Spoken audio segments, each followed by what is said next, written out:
बिहार विधानसभा चुनाव से पहले चुनाव आयोग द्वारा मतदाता सूची के एसआईआर का फैसला, विशेष गहन पुनरीक्षण का फैसला विवादों में घिर चुका है। सड़क से लेकर अदालत तक मामला सुर्खियों में है और इस मुद्दे को लेकर आज सुप्रीम कोर्ट में भी काफी देर से सुनवाई जारी है। सुप्रीम कोर्ट ने कुछ टिप्पणियां की हैं, अभी तक की सुनवाई में कुछ सवाल पूछे हैं। कानून के दायरे में है क्या, चुनाव आयोग को अधिकार है इस चीज का, ये तमाम सवाल पूछे गए हैं। इसके अलावा सवाल याचिकाकर्ताओं से भी कई तरह के किए गए हैं। फिलहाल अभी तक किसी तरह का कोई अंतिम निर्णय नहीं आया है, लेकिन टिप्पणियां कई तरह की हैं जो इस वक्त बाहर आ चुकी हैं और सुर्खियों में हैं। इसी मुद्दे पर और ज्यादा बातचीत करेंगे। हमारे साथ खास मेहमान ज्ञान प्रकाश जी जुड़ चुके हैं जो संविधान विशेषज्ञ हैं। ज्ञान प्रकाश जी, आपका बहुत स्वागत है जनता टीवी पर। ज्ञान प्रकाश जी, क्या आप तक आवाज पहुंच पा रही है?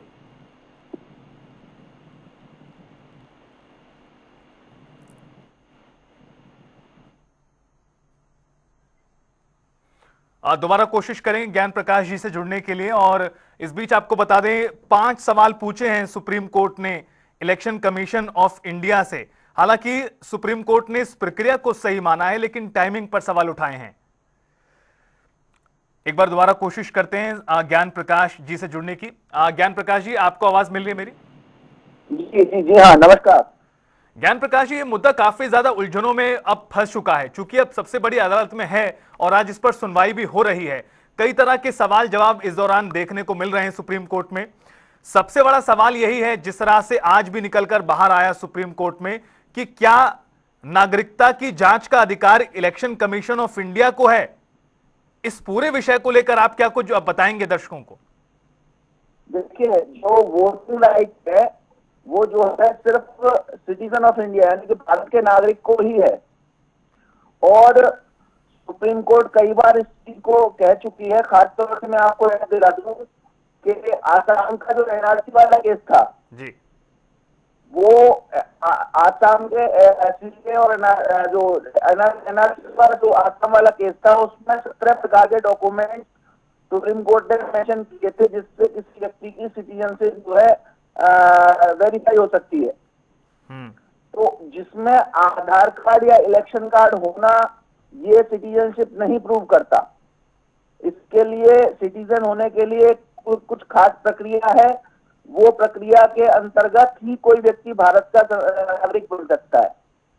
तो अगर मान लीजिए किसी ने फर्जी तरीके से आधार कार्ड बना लिया, फर्जी तरीके से इलेक्शन कार्ड बना लिया, उसका अर्थ ये नहीं है कि वो जो है भारत का नागरिक हो गया जी।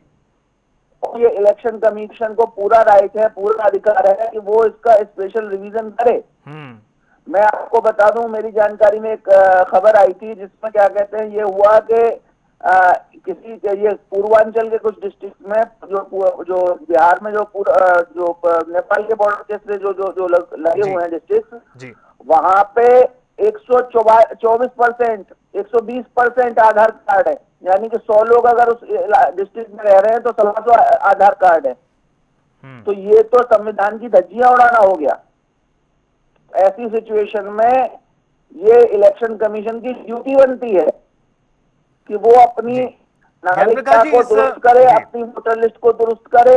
आधार कार्ड और सिर्फ एक किसी ने दिखा दिया, एक व्यक्ति ने 4 आधार कार्ड बनवा रखे हैं। यानी ज्ञान प्रकाश जी, आपका भी यानी ज्ञान प्रकाश जी, आपका भी कहना है कि जो प्रक्रिया है तो ठीक है, और आधार और जो वोटर आईडी है उसको अलग रखने का फैसला भी ठीक है, चूंकि ये बन जाता है। हालांकि यहां पर यह सवाल उठ सकता है कि कैसे बना। हालांकि सुप्रीम कोर्ट ने भी इस प्रक्रिया को सही कहा है, लेकिन टाइमिंग को लेकर सवाल उठाए गए हैं। इसे लेकर आप किस तरह से देखते हैं कि सुप्रीम कोर्ट भी मान रहा है कि चुनावों से ठीक पहले, ऐसा क्यों? देखिए, चुनावों से पहले ही सही टाइम है जी। अगर मान लीजिएगा ये प्रक्रिया 6 महीने या साल भर पहले होती, लोग फिर दोबारा घपला करते। मेन चीज ये है, यही सही समय है जी। अगर मान लीजिएगा किसी ने फर्जी आधार कार्ड बनवा लिया है या फर्जी इलेक्शन कार्ड बनवा लिया है, तो उस ऑफिसर के खिलाफ जिसने वो फर्जी आधार कार्ड या इलेक्शन कार्ड बनवाया, या उस व्यक्ति के खिलाफ कार्रवाई होनी चाहिए। लेकिन समय का मामला तो, सही समय तो यही है कि वो वोट ही ना कर पाए। जो सिटीजन, जो भारत का नागरिक है, उसे तो कोई दिक्कत ही नहीं है। उसके पास तो हजारों डॉक्यूमेंट्स होंगे जो जिससे वो अपना अपनी बल्दियत बता देगा, अपने बाप दादों का नाम बता देगा, सब कुछ कर देगा, उसके पास तो सब कुछ होगा। ये उन फर्जी वोटर्स की समस्या है जो सिर्फ और सिर्फ पैसा खा के और वोट डालते हैं। तो ऐसी सिचुएशन में यही सही समय है, सच्चाई तो ये है। ओके। और लॉ में ऐसा कोई बार नहीं है इलेक्शन कमीशन के लिए इस समय पे नहीं कर सकते, उस समय पे। ये पूरा डिस्क्रिशन जो है इलेक्शन कमीशन का ही है हर तरह से, कि उसे किस समय क्या चीज करनी है। जी ठीक है ज्ञान प्रकाश जी, आपका बहुत शुक्रिया हमारे साथ जुड़ने के लिए और इस मुद्दे पर थोड़ी और क्लियरिटी लाने के लिए। तो हालांकि अब देखना यही है कि सुप्रीम कोर्ट क्या कुछ फैसला करता है आज इस पूरे मुद्दे को लेकर, और जो जो बड़े सवाल हैं दरअसल याचिकाकर्ताओं के, कि वोटर आईडी और आधार कार्ड, इन कागजों को क्यों अलग किया गया है, और टाइमिंग का जो सवाल है, इस दोनों मुद्दों को लेकर क्या होता है आज सुप्रीम कोर्ट में, देखना दिलचस्प होगा।